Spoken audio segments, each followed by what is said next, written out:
Van,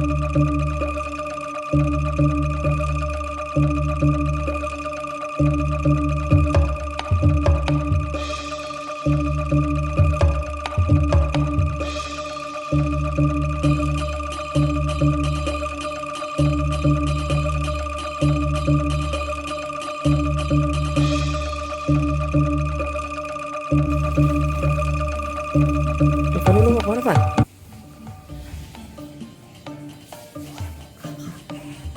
KKN. Itu serem. Itu serem, baik. Serem apaan? Justru itu baiknya hilang di situ. Mana baik dulu ini. Seriusan lu enggak? Ya udah serambi deh. Tekotek. Halo Sobri, ketemu lagi sama Mak Centong Misteri. Uli, katanya lo punya cerita lagi, satu lagi cerita nih. Iya, aku tuh sebenarnya cerita serem gitu nggak terlalu banyak. Tapi kalau misalnya ada, itu real banget gitu loh, asli. Jadi gini ceritanya. Kalau yang episode sebelumnya itu kan cerita aku masih kuliah, ya kan? Ini cerita setelah lulus kuliah. Jadi sekian tahun kemudian lah gitu. Nah, tadi inget kan aku bilang aku habis di episode sebelumnya kan aku bilang aku habis reunian sama teman-teman SD gitu ya. Ya. Mau cerita ini connected sebenarnya. Ntar aku ceritain. Oke. Nah, jadi waktu itu sempat punya temen yang ya terkenal lah gitu. Nah, setelah gue lulus kuliah itu, dia tuh sempat bilang gini, lo mau nggak jadi manajerin gue? Oh gitu, ya udahlah ya kita coba aja ya, namanya juga masih mencari jati diri ya kan. Embur. Nah waktu itu dia terus konsentrasi dari ada beberapa main sinetron, terus kemudian konsentrasi ke nyanyi. Dia pengen bikin album lah gitu. Nah itu kan kalau abis launching album gitu mesti promo ya Wak. Nah salah satu promo yang harus kita jalanin di dalam kontrak itu adalah promo radio ke Bogor. Promo radio itu sekitar siang sampai sore gitu lah. Nah terus dia bilang gini, males nih pulang ke Jakarta. Kita nginep di salah satu villa di Puncak, di Cipayung ya. Tiba-tiba malam, lo tau ini nggak Macen? Rep-repan. Gue tuh benar-benar tiba-tiba ngerasa gini, aduh kok gue ketindihan sih gitu. Gue nggak bisa bergerak, gue nggak bisa ngomong gitu kan. Pas di ujung-ujung gue nggak bisa, hampir kayak benar-benar kehabisan nafas, itu gue baru bisa ngomong astagfirullahaladzim gitu loh. Jadi kayak kesentak, kaget gitu loh. Gue langsung bangun dari tempat tidur, gue kibas itu semua kasur, bantal juga gue ditepok-tepok gitu, Kebut-kebut ya? dikebut-kebut gitu, terus dibalik, gue tidur lah. Kejadian lagi. Terus untuk yang kedua kalinya bener-bener sampai saat-saat gue udah mau kehabisan nafas kayaknya ya, yang gue rasain gitu ya, kayak kehabisan nafas gitu, gue baru bisa tuh astagfirullahaladzim gitu. Ya Dan Allah. menurut gue cukup kencang gitu ngomongnya. Si teman gue ini, dia itu kan gampang banget bangun sebenarnya. Tapi dari 2 kali gue rep-repan dan gue 2 kali kebangun baca astagfirullah kencang itu, dia tuh nggak bangun. Udah gitu gue tuh yang langsung gini, kalau gue tidur lagi rep-repan lagi kayak gue nggak sanggup deh. Karena kalau rep-repan itu kan lo capek ya.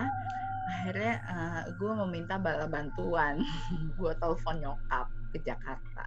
Dan gue telepon nyokap tuh agak lama sampai gue agak tenang. Gue beneran bisa ketiduran. Gue kebangun jam 7 itu karena ditelepon nyokap. Jadi jam 7 kurang lah, nyokap tuh udah telepon gitu. Nanya, bisa tidur nggak gitu? Bisa mah, alhamdulillah gitu. Udah gue cerita. Sampai akhirnya sekitar jam 7:30 kali ya. Gue bangunin lah nih temen gue. Kagak bangun-bangun.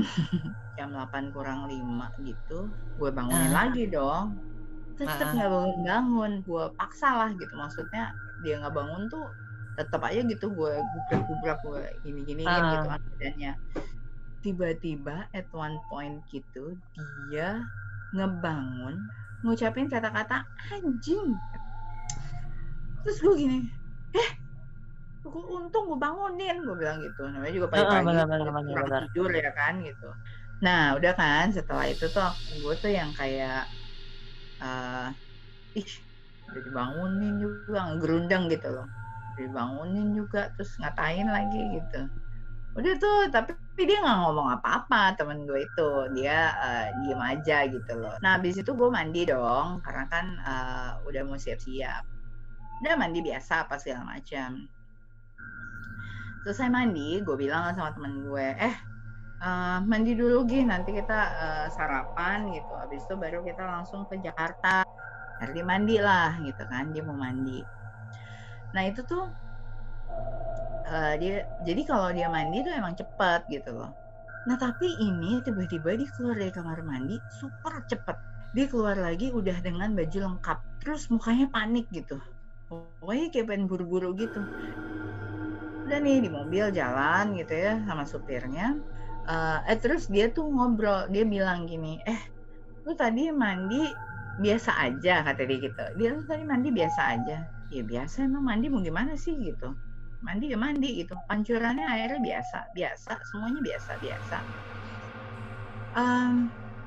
Ada yang aneh nggak sih, kata dia gitu.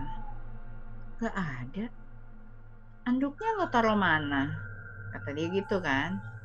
Ya gue bilang, ya di tembok, gue sampirin, kata dia gitu. Terus dia diam aja gitu. Kenapa sih lo gitu? Lo tahu nggak? Yang tadi pagi, kata dia gitu kan. Yang tadi pagi itu pas lo bangunin gue, terus gue teriak anjing itu, kenapa gue teriak begitu? Jadi gue tuh sepanjang malam, kata dia, gue tuh kayak ngerasa nggak bisa gerak. Jadi gue kayak ngerasa gue itu pokoknya ada yang neken badan gue, kata dia gitu. Dan itu gue sampai capek banget, sampai kehabisan nafas, kata dia gitu. Dan pas lu bangunin gue itu tuh gue dalam mimpi gue itu pas banget lu lagi nutupin gue pakai kain putih, terus lu ngomong innalillahi wa inna ilaihi rojiun. Makanya gue kaget, gue bangun dan gue teriak kayak begitu. Karena dalam mimpi gue, lu tuh kayak lagi nutupin gue gitu loh. Kayak gue tuh meninggal, terus lu nutupin jenazah gue, bilang innalillahi. Kan gue kaget, kata dia gitu. Hah? Terus gue bilang gini, lu ngerasa gak bisa gerak? Iya, kata dia gitu. Gue juga tahu tadi malam gitu. Akhirnya gue ceritain lagi lah, bla bla bla bla segala macam. Terus dia bilang gini, gue tahu, kata dia gitu. Lo kok lo bisa tahu sih gitu? Karena gue denger lo tadi pagi teleponan kan sama nyokap lo gitu. Lo ke kamar mandi, terus lo ceritain sama nyokap kejadiannya, bla bla bla segala macam. Itu gue denger, tapi gue nggak bisa ngomong, gue nggak bisa melek, gue nggak bisa buka mata, gue nggak bisa ngapa-ngapain.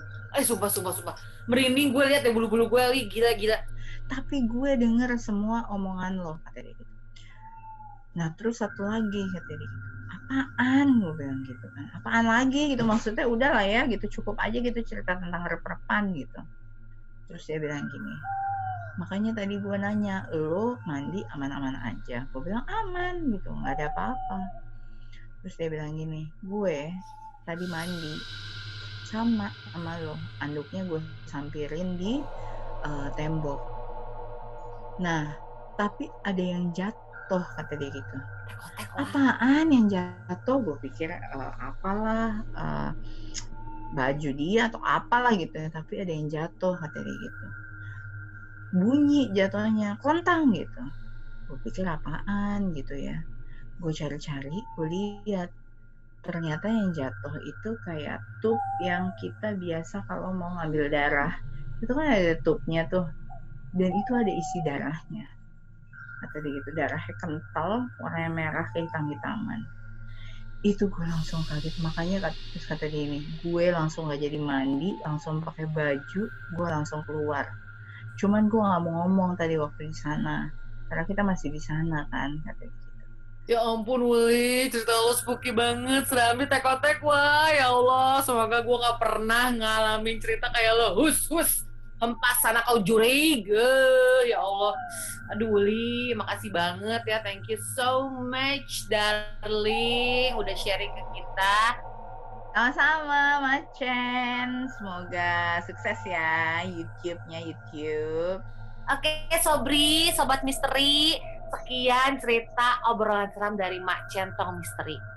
Terus nonton, like, share, and subscribe. Bye-bye. Cerita Mak Centong Misteri. Siapa tuh? Ada yang ketuk pintu.